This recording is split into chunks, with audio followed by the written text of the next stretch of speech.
El pasado 27 de enero se presentó en el Salón de Actos del Ministerio de Igualdad el primer estudio sobre la situación de las personas LGTBI+ con discapacidad desde un enfoque interseccional. Un estudio que llevábamos demandando y deseando hace muchos años ya y que por fin ha salido a la luz. Hemos conversado con Julio del Valle, director general por la igualdad real y efectiva de las personas LGTBI, con Sandra Candela y Javier González de Cooperativa Tangente y con Jesús Martín, director general de Derechos de las Personas con Discapacidad, sobre el estudio, sobre sus conclusiones y sobre el futuro de las personas LGTBI con discapacidad en nuestro país.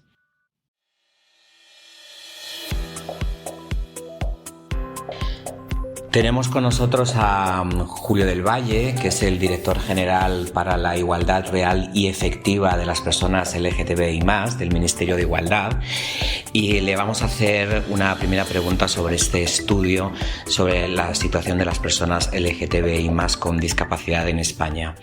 Julio, ¿cuál fue el objetivo principal de la Dirección General para la Igualdad Real y Efectiva de las Personas LGTBI+ del Ministerio de Igualdad para promover este estudio? Muchas gracias por la pregunta y un saludo muy fuerte a todos, a todas, a todes las personas que siguen este maravilloso podcast que da tanta información sobre las personas con discapacidad y las necesidades y los anhelos, ¿no?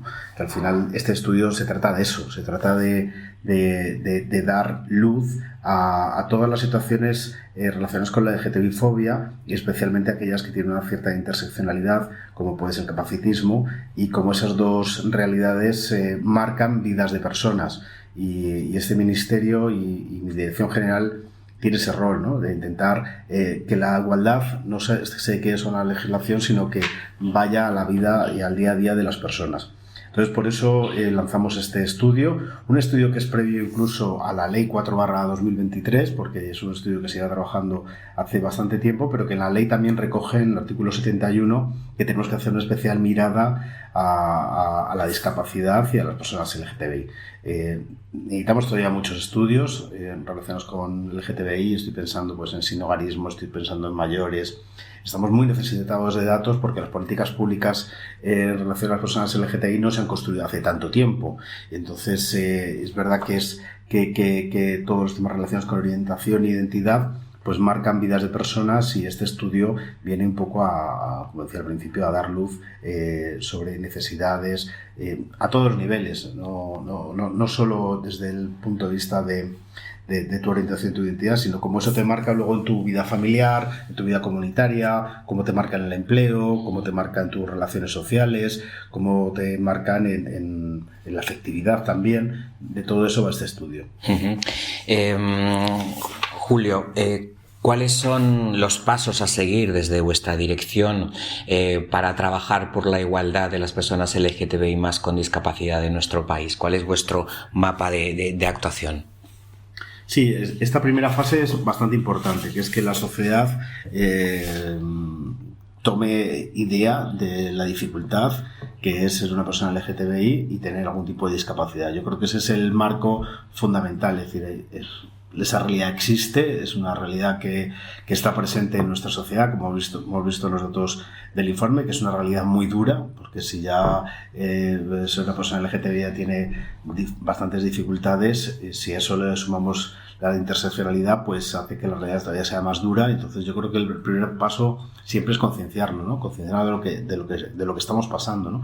Y de dónde las rendijas donde la igualdad todavía no llega, ¿no? Esa igualdad legislativa no llega.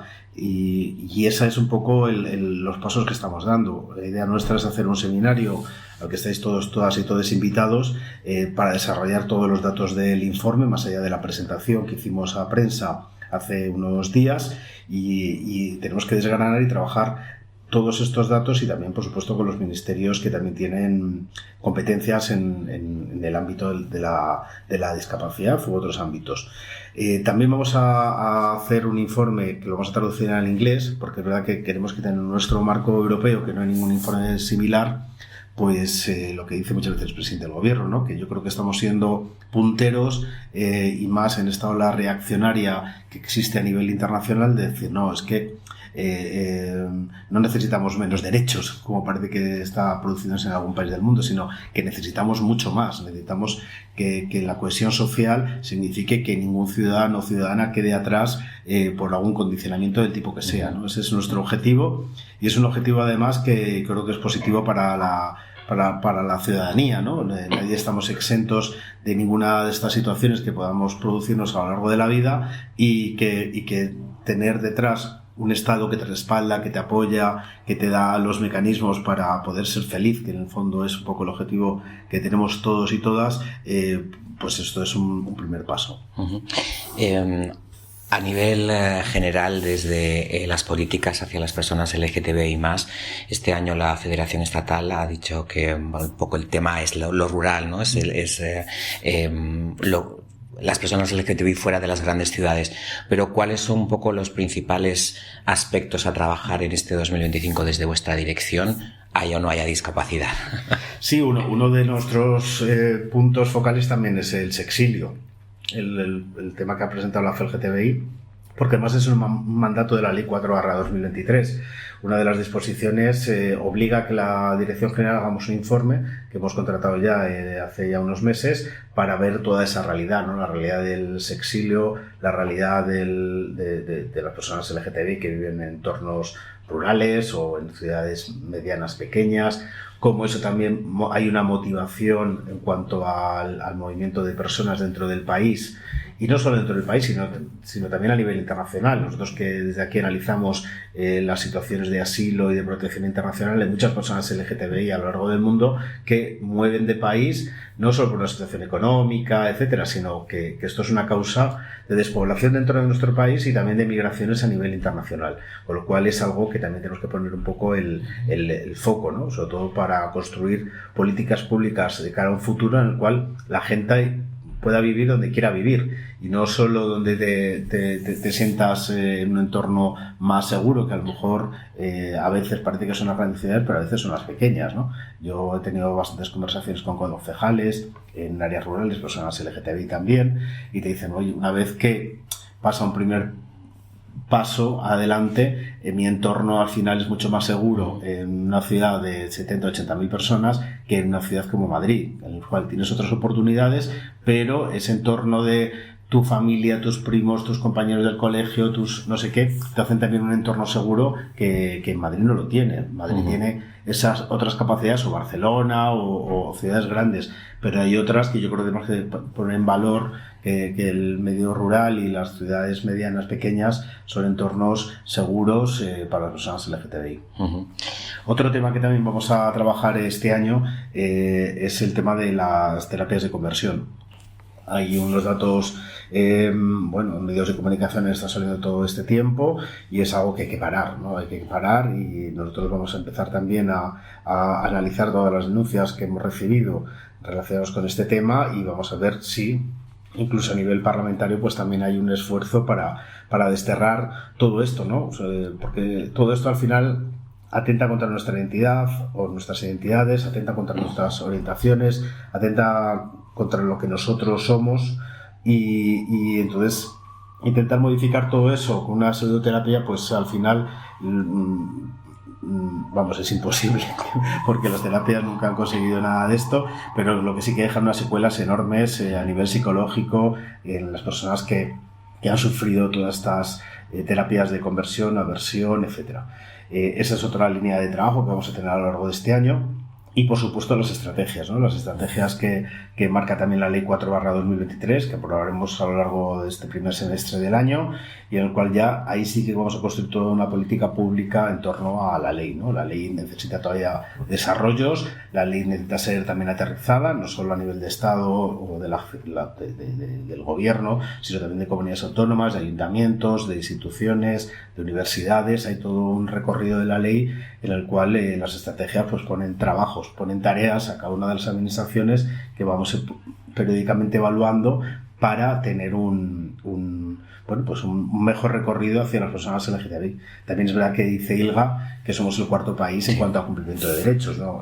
no estamos tampoco tan mal, ¿no? No estamos tan mal, pero podemos estar mucho mejor y tenemos capacidad como sociedad en ser, como diría el presidente Zapatero, ahora que hace 20 años de la aprobación de la ley de matrimonio igualitario, de ser una sociedad más decente, ¿no? Y ser una sociedad más decente es aquella que no deja a ninguno de sus miembros a un lado del camino. Pues muchísimas gracias, Julio, por acompañarnos en este podcast, y ahora vamos a escuchar qué nos cuenta Tangente sobre cómo han hecho este primer estudio sobre la situación de las personas LGTBI con discapacidad en nuestro país. Gracias. Muchas gracias a todos vosotros y vosotras. También nos acompañan Sandra Candela y Javier González de Cooperativa Tangente, y vamos a comenzar con una primera pregunta. ¿Cómo os planteáis desde Tangente la realización del estudio y qué metodologías se utilizaron para llevarlo a cabo? Una de las primeras cosas que nos planteamos desde Tangente es el cumplimiento de una de las premisas principales de la petición que se hace desde el Ministerio, que es que el estudio tenga un enfoque interseccional.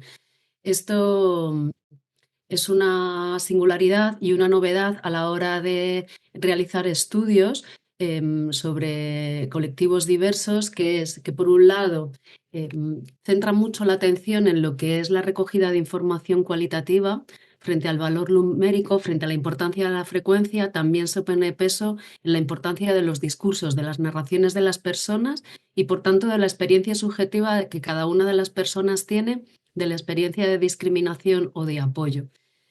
Esto además tiene que ver con que el enfoque interseccional es una superación de otros modelos tradicionales todavía vigentes, importantes, pero que no tienen en cuenta algo que es fundamental, y es que no todas las personas somos iguales. Cuando hablamos de las personas con discapacidad LGTBI, tenemos que decir que cada una de esas personas es distinta y tiene una experiencia diferente tanto de su vivencia de discapacidad como de la vivencia de su identidad sexual. Y por tanto, a la hora de hacer un estudio, tenemos que tener en cuenta todas y cada una de estas diversidades, este amplio universo, para que, y esto lo veremos, ¿no? Era como el final del estudio, a la hora de diseñar y de plantear esas iniciativas, esas leyes, no se cree una norma estándar que al final no sirva para todo el mundo, y en un intento de incluir esa diversidad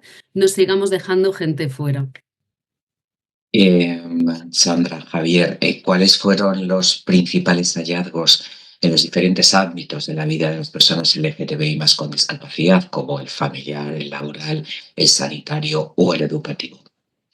Bueno, para responder a esta pregunta, pues tenemos que partir de la premisa de cuál era el objeto del estudio, que era hacer una panorámica general sobre la situación de las personas LGTBI con discapacidad en España, lo que implica abordarlo desde una óptica lo más holística posible, ¿no? Intentando abordar todos los aspectos o una gran cantidad de aspectos de la vida de las personas, ¿no? Desde el ámbito familiar, el ámbito educativo, el ámbito laboral, su relación con el ámbito sanitario, con las administraciones públicas, ¿no? Y, como no, también la participación social, política y los aspectos relacionados con su sexualidad, ¿no? Con la vivencia de su sexualidad o con otros aspectos que les pueden atravesar, como es la violencia sexual o la violencia de género.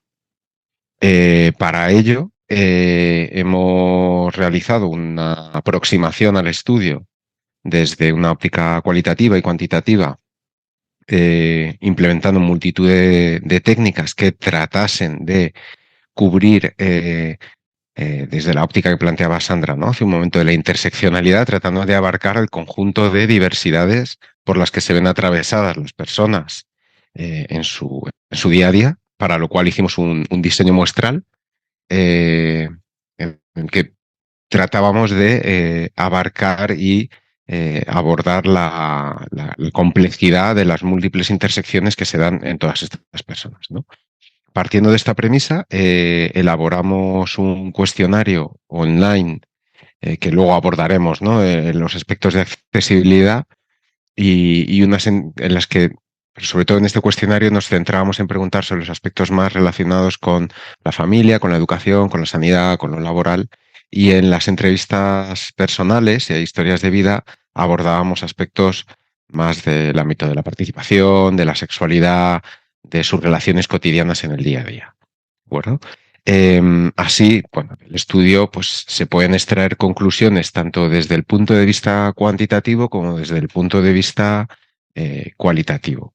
En la presentación que hicimos recientemente nos centramos en algunos aspectos cuantitativos destacados como los porcentajes de discriminación que habían sufrido las personas, pero también nos parecía interesante poder abordar todos estos aspectos cualitativos que hace un momento también señalaba Sandra, que son el relato en primera persona de las vivencias de las personas que nos han contado, pues partiendo, ¿no?, desde el ámbito familiar, cómo sus familias, la familia, que es el espacio de primera socialización, ¿no?, es el espacio de referencia que todos y todas tenemos para el día a día, es un espacio fundamental de apoyo, pero a la vez puede ser un espacio donde sientas que por primera vez se te rechaza, que por primera vez se te discrimina, se te excluye o se te cuestiona, ¿no?, o se te infantiliza o se niega tu agencia, ¿no? Así nos han relatado muchas historias en las que, bueno, para las familias, sus hijos, hijas, hermanos, ¿no?, que tienen una discapacidad a lo mejor congénita, y cuando dan muestras de una sexualidad no normativa o de una identidad de género que no es la que con la que se les identificó al nacer, pues se han sentido cuestionadas, se han sentido rechazadas, se han sentido infantilizadas, lo que ha generado impactos en el medio y en el largo plazo en su vida, ¿no? Impactos psicológicos, impactos luego que han tenido efectos sobre sus relaciones sociales o sobre su desarrollo profesional, o incluso que han postergado la vivencia de su sexualidad con libertad plena, ¿no? Desde el ámbito educativo, por ejemplo, bueno, pues es, digamos, la segunda capa, ¿no?, de cebolla, que considerábamos que es como sales de la familia, cuál es el siguiente espacio de socialización en el que te vas a encontrar en la vida, y es la escuela. Y en diferentes grados y con diferentes intensidades, pero el 78% de todas las personas a las que se ha encuestado han manifestado haber sentido discriminación en algún momento de su vida en el ámbito educativo, y los relatos que han vivido, que nos han relatado, ¿no?, en las entrevistas cualitativas, algunos son escalofriantes también, ¿no? Pues con todo tipo de menosprecios, incluso agresiones físicas, profesores que han utilizado la discapacidad o la orientación sexual de esta persona para hacer juegos de palabras, incluso para ganarse al aula, ¿no?, utilizando en clases a lo mejor conflictivas, donde el profesor no es capaz de hacerse con el control completo del aula, utiliza o desvía la atención hacia una persona más débil que él como profesor, para que se dirijan hacia él digamos, los insultos o la violencia que se puede estar ejerciendo en ese aula de manera natural, ¿no? Sí, bueno, pues que nos han señalado que los compañeros, compañeras y profesorado son los principales agentes de discriminación, pero también han señalado otros agentes como el resto de personal de los centros educativos e incluso las familias de otros alumnos y alumnas, ¿no?, que pues les han rechazado o que se han visto mirados de manera peyorativa o bueno, estigmatizante, ¿no? ¿En qué deriva esto? Bueno, pues la gente cuando se siente atacada se protege de alguna manera, ¿no? Y una de las formas más rápidas o más fáciles a las que han recurrido ha sido a la ocultación, ¿no? Esconderse, encerrarse, no poder mostrar tu discapacidad o tu orientación sexual o tu identidad de género por miedo a sentir más bullying, ¿no?, a sentir más discriminación.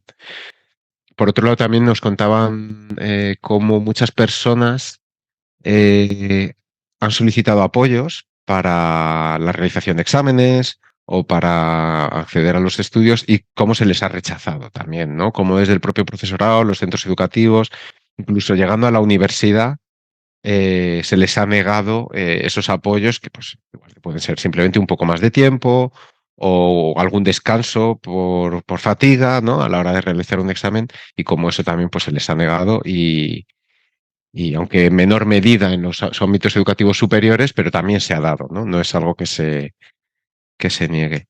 En el ámbito laboral, a partir de la muestra de la encuesta inferimos una tasa de actividad menor que la del conjunto de la población y luego como cerca del 43% se han sentido discriminados ya dentro del ámbito laboral pues por los compañeros y compañeras, el 36%, y por los propios jefes y jefas, un 31%. O sea que 1 de cada 3 personas que están en el mercado laboral se han sentido, personas con discapacidad LGTBI, se han sentido discriminadas por sus jefes, jefas. No ya compañeros o compañeras, sino por los propios jefas, jefas, ¿no? Todo esto si han pasado el primer filtro de acceder al empleo, puesto que la tasa de empleo es menor y ya el 40% ha señalado sentirse discriminada en la propia búsqueda de empleo, ¿no?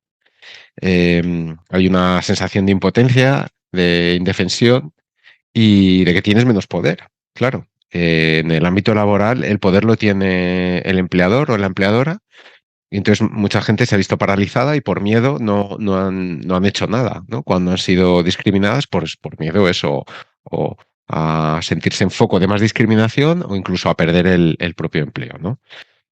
De igual modo, pues sí, otro aspecto de la vida, ¿no? En el ámbito sanitario, en todos los campos de la sanidad, pero fundamentalmente en aquellos que tienen algo que ver con el ámbito de la sexualidad, ya sea o la endocrinología, ya sea ginecología, eh, han sentido una mayor sensación de discriminación, ¿no? Se les ha negado pruebas médicas por considerar que, bueno, pues por ser cuerpos teóricamente asexuados, ¿no? Es como, bueno, no vamos a hacerte una prueba ginecológica si tú tienes una discapacidad, no vas a tener relaciones sexuales, por tanto, esto no procede, ¿no? Es partir de una premisa capacitista y asexualizadora de las personas con discapacidad, o incluso se les ha negado la orientación sexual con comentarios del tipo, esto es una etapa, ya se te pasará, bueno, toda clase de cuestiones que de verdad que si podéis profundizar en la lectura del estudio vais a encontrar muchísimos relatos de cómo de maneras más sutiles o menos sutiles se ha ejercido la violencia dentro de los espacios sanitarios contra personas LGTBI con discapacidad, ¿no? Pues con el apoyo de todas las entidades que formáis parte de estos dos ámbitos. No hemos comentado que para el desarrollo de este estudio se formó un modelo de gobernanza, por así decirlo, que liderado por el Ministerio y el Real Patronato. Al final, quien nos ayudaba era un grupo motor constituido por algunas de las principales entidades del ámbito de la discapacidad y de lo LGTBI+. Entonces, con reuniones bimensuales, y luego también con la difusión a través de redes sociales, conseguimos progresivamente ir arañando esas capas de las cebollas y alcanzar una muestra que hasta la fecha no había sido estudiada. Es decir, es difícil decir cuántas personas con discapacidad LGTBI existen. Primero, porque no es una cifra que permanezca, no es algo estático, es algo fluido, es algo que cambia. Y segundo, porque como bien comentaba Javier, diferentes factores de riesgo y un modelo de entender la sociedad binarista, heteronormativa, capacitista, sexista, hace que se hable muy poco de la diversidad sexual en el ámbito de la discapacidad. Por tanto, en muchas ocasiones, mi experiencia erótica, ¿no? Mis deseos, mis orientaciones son difíciles de nombrar. Por eso nos parece tan relevante este estudio. Nos parece relevante porque creemos que es una de las muchas acciones que se están poniendo en marcha o que se llevan poniendo en marcha desde hace tiempo para visibilizar una realidad que es un hecho. Es decir, que es algo que sucede, que ha sucedido siempre y que va a seguir sucediendo y que por tanto necesita ser nombrado, necesita ser visibilizado. La mayor parte de las entidades del tercer sector, al calor, ¿no?, de esta iniciativa y sabedoras de la importancia de abordar este tema, difundieron a través de sus canales pues las diferentes canales de participación o herramientas para la participación, y luego al mismo tiempo el boca a boca pues fue una herramienta muy importante para llegar a gente que no está dentro de las entidades del tercer sector. Y creemos que este estudio haya salido a la luz servirá para que más personas puedan nombrarse, ¿no? Para que nuevos estudios salgan y nuevas personas puedan participar y visibilizar su experiencia. Ujú. Antes has hablado de riesgos, ¿no? ¿Qué factores de riesgo y protección se identificaron en el estudio y cómo afectan estos factores a la vida cotidiana de las personas LGTBI con discapacidad? Mm, Me gustaría contar que para analizar los factores de riesgo y de protección, una de las herramientas de investigación que pusimos en marcha fue las historias de vida. Nos parecía muy importante trabajar de manera longitudinal la identificación de estos factores de riesgo y de protección, porque aunque existen periodos críticos de socialización, por así decirlo, es importante analizar a la persona a lo largo de toda su vida y saber cuáles factores o qué factores son específicos de un ámbito concreto, ¿no? Javier antes señalaba con especial énfasis la importancia del sistema educativo en el proceso de socialización y de creación de identidad de la persona. Y esto es fundamental, analizar, centrarse específicamente en esa etapa de la vida de la persona y cómo el sistema educativo formal puede ser determinante para el resto de la vida, es importante, pero también es importante ver si hay factores de riesgo de protección que se repiten a lo largo de la vida. El primero de todos, el más importante, el que todavía no hemos conseguido erradicar, es la perpetuación o la existencia, siglos después, de un sistema de organización social basado en ejes de discriminación, ¿no? Que es lo que pone encima de la mesa el enfoque interseccional que ha caracterizado este estudio y que, como decía, se basan en acciones de discriminación, en ejes de privilegio y discriminación que hacen que unas personas tengan menor acceso a recursos, oportunidades, a una vida como ciudadanos de pleno derecho y ciudadanas de pleno derecho. Esos ejes los conocemos todas y todos. Son el racismo, son el sexismo, son el machismo, el edadismo, la LGTB-fobia, ¿no? Son todas aquellas cosas que se discriminan, sobre las que se ejerce violencia, porque algunas personas no responden a una norma esperada. Es decir, ser un varón blanco, heterosexual, que camina sobre sus dos piernas, ¿no? Que no tiene ningún tipo de discapacidad y que es joven o que tiene una edad mediana. La existencia, todavía a día de hoy, pese a todas las acciones que desde diferentes lados se han puesto en marcha para erradicar y sensibilizar en estos ejes de discriminación, hacen que la mayor parte de las personas LGTBI con discapacidad vivan desde la culpa, el temor, el miedo y la ocultación su vivencia como personas. Esto es el primero en lo que tenemos que poner el dedo, ¿no? Lo que primero que tenemos que señalar, y la mayor parte de las políticas públicas deberían centrar su atención en abordar estos factores estructurales, estos ejes de discriminación, porque además son la causa que están detrás del resto de factores de discriminación. Otro factor de riesgo, otro factor de riesgo es la interiorización de ese estigma, ¿no? Si existen estos ejes de discriminación, existe, por tanto, una manera de ver, de discriminar a las personas, en este caso LGTBI con discapacidad, que es desde el estigma y la cosificación. Javier ya apuntaba a algunos, son personas asexuales, son cosas, objetos, son no humanos, ¿no? Incluso algunas autoras hablan desde el concepto de monstruos, ¿no? Algunas personas lo ven así, mi cuerpo es diferente. Algunos médicos no tratan a las personas con discapacidad porque sus cuerpos son monstruosos, no están adaptados a las máquinas, ¿no?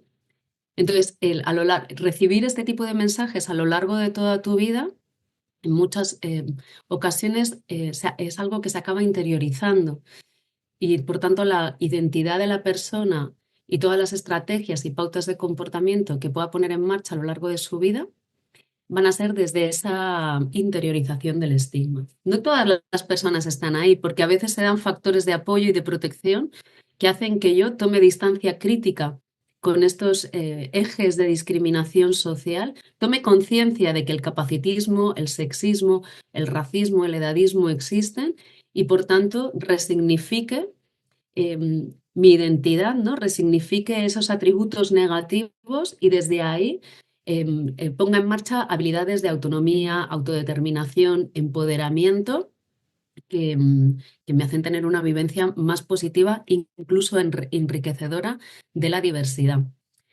Tanto es así que muchas personas con discapacidad plantean que la experiencia de discapacidad y de diversidad sexual les ha permitido tener una vivencia mucho más positiva del hecho erótico del que el resto de las personas tenemos, encontrándose con menos dificultades para tener encuentros eróticos y para disfrutar de su sexualidad de lo que la norma heterosexual nos impone. Otro factor de riesgo muy importante que viene derivado de esta existencia, ¿no? De este modelo social tan horroroso, es la naturalización de las violencias. Si las personas con discapacidad son personas menos capaces, a las que tratamos desde la idea de los pobrecitos, que necesitan ayuda permanente, que es que no saben expresarse bien, ¿no? Como decía Javier, no tienen clara su identidad sexual. Al final lo que nos estamos encontrando es que con formas de insulto, humillación, minusvalorización, que están absolutamente naturalizadas, que son consideradas normales, naturales. Si esto es así, formas de violencia mayores están también naturalizadas, ¿no? Y entonces encontramos numerosas situaciones de abuso, violencia sexual, acoso en diferentes ámbitos de la vida, ¿no? Laboral, familiar, sanitario, para los cuales las personas con discapacidad LGTBI no reciben ningún tipo de ayuda, ni desde su red de apoyo informal y, por supuesto, desde la red de apoyo formal, porque no existe esta realidad.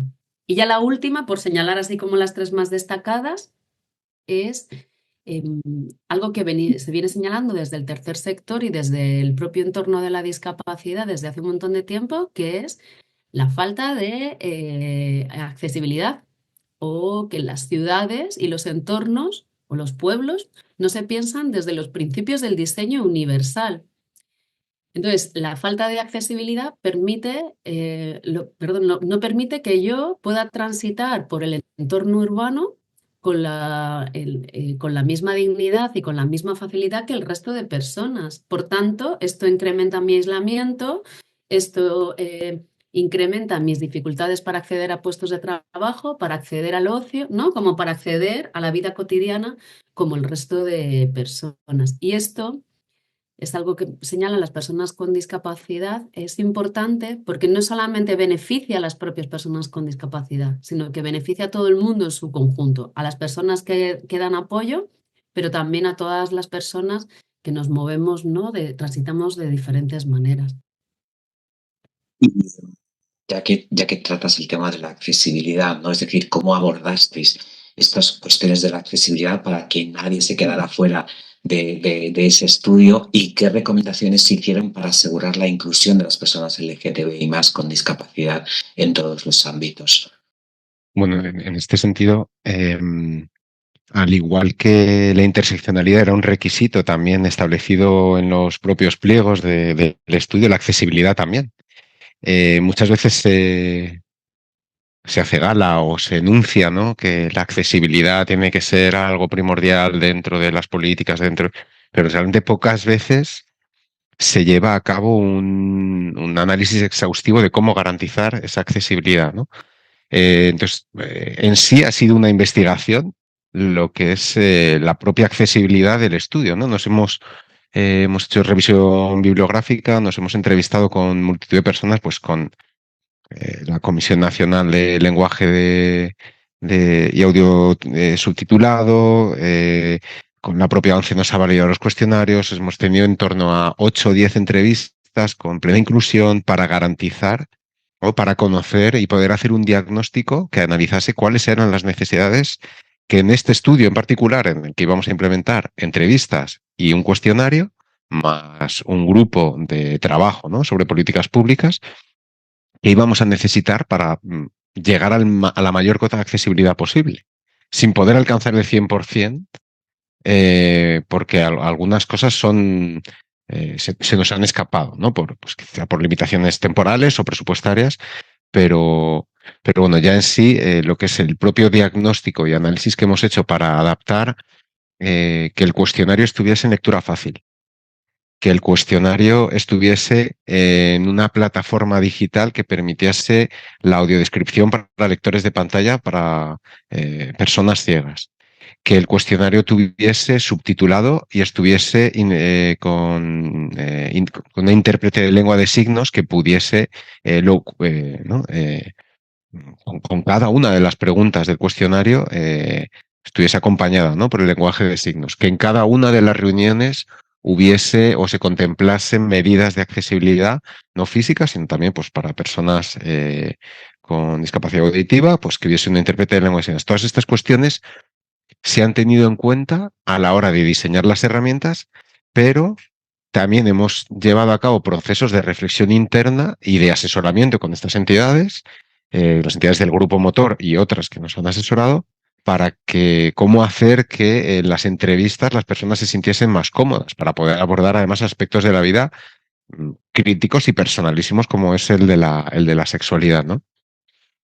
Entonces, todo esto, bueno, ha requerido un trabajo muy importante por parte del equipo en términos de reflexión, de preparación, de adaptación de materiales, pero también hay que contar que sin el apoyo de las entidades del grupo motor y de otras entidades pertenecientes al mundo del Real Patronato de la Discapacidad, nos hubiese sido muy difícil llegar a contemplar todas las dimensiones que se hacen necesarias, ¿no? Entonces ha sido todo un reto, un gran aprendizaje, una investigación en sí mismo, y esperamos haber llegado al mayor número de personas, ¿no?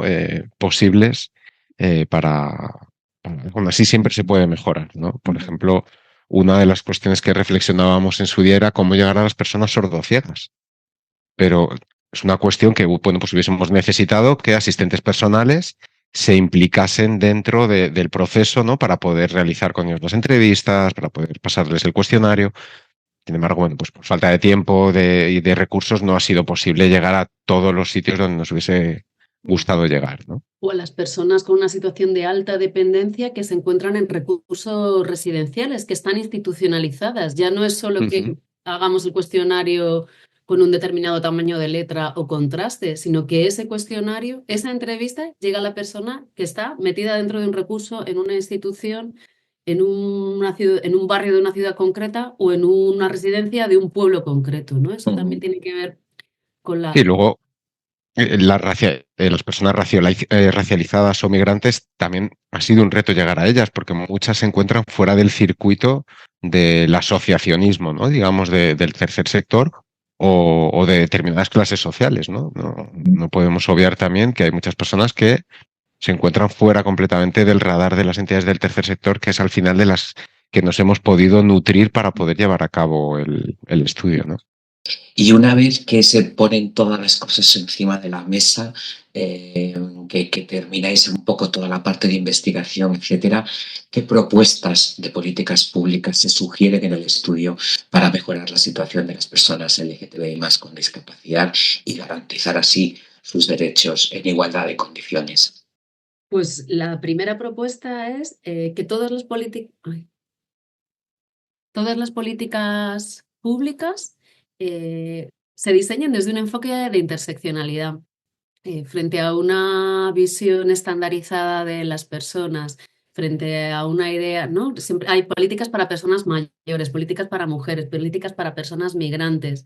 Y al final esta visión un poco de bloque, ¿no? Como de grupo, inevitablemente hace que estandaricemos, ¿no? Que nos dirijamos principalmente a un solo perfil. Esto hay que superarlo. Y es importante tener en cuenta que a la hora de hablar de diversidad sexual y de personas con discapacidad hay una alta presencia de diversidad que además está atravesada por esto que comentábamos, ¿no? De la edad, del país de origen, del proceso migratorio, de la territorialidad. Y es importante tenerlo en cuenta porque además el enfoque de interseccionalidad, como decíamos, tiene un importante enfoque cualitativo que hace que las personas participen del diseño de las políticas que luego les van a afectar o que están pensadas para ellas. Es decir, que a la hora de aplicar el enfoque interseccional, lo que vamos a hacer es poner en marcha un número mayor de herramientas de diagnóstico y de diseño participado con esas personas. Y la otra gran idea, como otra de las grandes claves es, que lo que recontaba una persona el día de la presentación es, las personas LGTBI con discapacidad estamos cansadas de estar exponiendo todo el rato nuestro cuerpo, ¿no? O sea, hacía referencia todo el rato a la importancia de generar un nuevo modelo cultural, ¿no? De dar credibilidad a las personas LGTBI con discapacidad, nombrarlas en primera persona y no hacían más que recordarnos que ellas están todo el rato denunciando, están todo el rato visibilizándose y es la sociedad la que tiene que quitarse esa venda de los ojos y darle valor a esos cuerpos y a esas expresiones, ¿no? Por tanto, quien tiene ahora, por así decirlo, la responsabilidad es la propia administración y las propias entidades y no las personas LGTBI con discapacidad. En este sentido, o sea, quería reforzar la idea de las políticas de interseccionalidad que planteaba Sandra, y es que en la revisión bibliográfica y análisis un poco que hemos hecho de la situación, no hay apenas ninguna administración pública que incorpore el enfoque de interseccionalidad de manera consciente, razonada y metódica, ¿no?, en sus políticas públicas. Solo hemos encontrado muy breves referencias en algunos documentos del Ayuntamiento de Barcelona o de la Generalitat, donde sí que tratan de abordar el enfoque interseccional en el diseño de las políticas públicas, pero es un erial, por así decirlo, ¿no? No hay formación, no hay directrices tampoco en este sentido, y por tanto, bueno, pues digamos que está todo por hacer, ¿no? En el campo de la construcción de las políticas públicas desde un enfoque interseccional queda todo por hacer, y quizás, bueno, pues habrá que fijarse un poco en estos ejemplos que han puesto en marcha, ¿no? Otra de las recomendaciones transversales que no quería pasar por alto es el campo de la educación, ¿no? La sensibilización y la lucha contra los estereotipos en el campo educativo, donde desde hace unos años se ha convertido en un lugar de batalla. Las aulas, digamos, la ultraderecha y la reacción cultural que está habiendo frente a la educación en igualdad, la educación en diversidad, está haciendo muy difícil que los profesionales y las profesionales que se educan a la educación para la igualdad trabajen. Y creo que este es uno de los elementos que es fundamental abordar, ¿no? Porque al final a mucha gente reaccionar es difícil cambiarla, pero educar en la igualdad y en la diversidad es garantía de futuro, ¿no? Las generaciones jóvenes tienen una mentalidad totalmente diferente a la que podamos tener personas más mayores, ¿no? Para terminar, Sandra, Javier, ¿qué conclusiones habéis sacado vosotros? ¿Y qué áreas de mejora ponéis encima de la mesa para abrir los armarios de la discapacidad? Yo creo que una de las conclusiones que tenía justo que ver con esto último que estaba comentando Javier es nunca se sabe qué es lo primero. Es lo primero el género, en la clase social.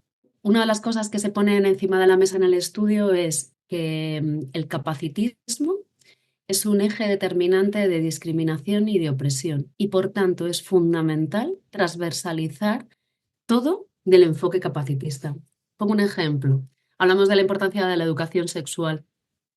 Y dentro de la educación sexual se planteaba hace un momento Javier la importancia de superar el reto que en las aulas y en muchos centros culturales nos encontramos para hablar de la diversidad sexual. Pero ¿en cuántas sesiones de educación sexual se habla de la discapacidad? De las personas con discapacidad como sujetos eróticos, erotizables, ¿no? Que decíamos en la presentación, no solamente como sujetos deseables y deseantes, sino como... Esto además nos ayuda, incorporar el enfoque de la discapacidad en la educación sexual nos ayudaría a superar el enfoque coitocentrista que tanto daño hace a las relaciones eróticas y tantas demandas o tantas consultas acaban siendo llevadas al despacho, ¿no? Entonces, atravesar de la discapacidad, ¿no? Con la discapacidad, o sensibilizar en esta idea es muy importante porque además nos ayuda ¿no? Hacer mucho más accesibles todos los procedimientos, ¿no? Superar este reto de la accesibilidad y con ello quizás eliminaríamos una de las primeras grandes barreras que hace imposible la participación, la vida de manera plena de las personas con discapacidad LGTBI. Y por tu parte, Javier. Bueno, creo que hace falta, como un poco ya como cierre, ¿no? Que las medidas legislativas que se han ido impulsando desde el gobierno, desde los diferentes ministerios, que cuenten con recursos suficientes para su implementación, ¿no?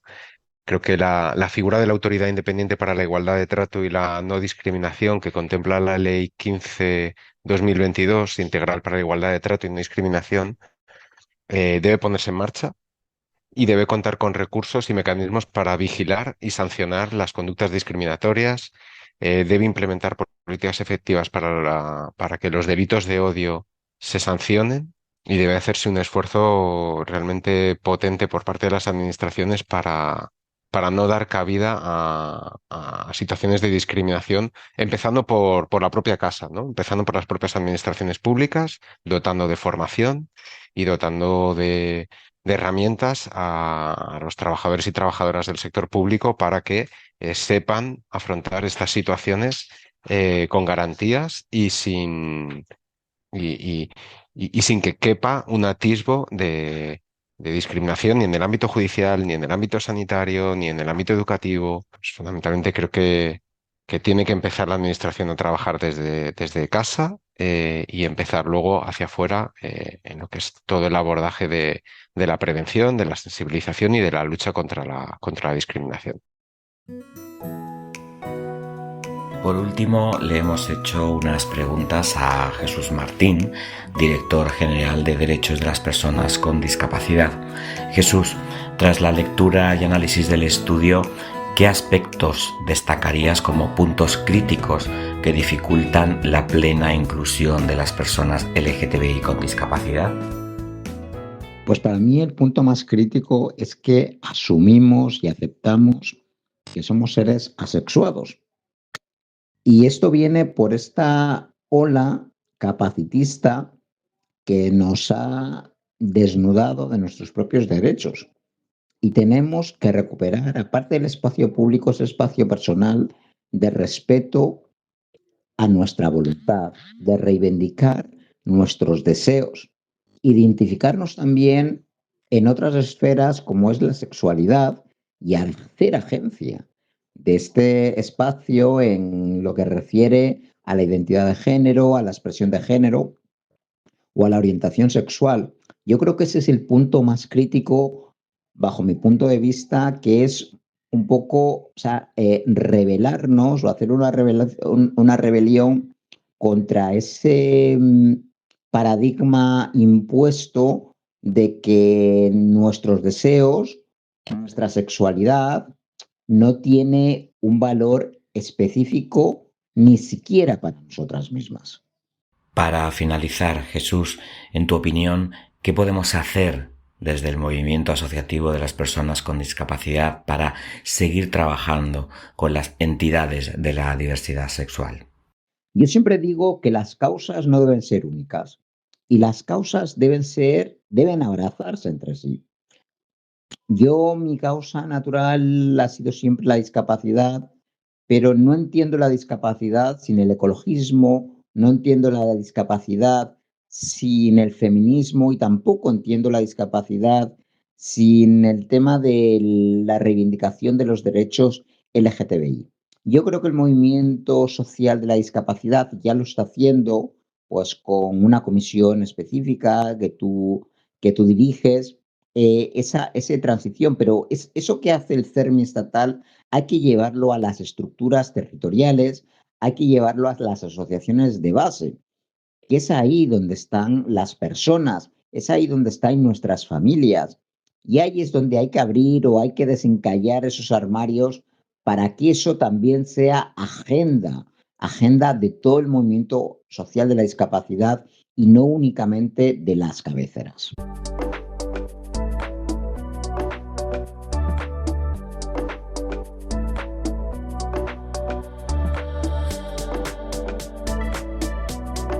Chao.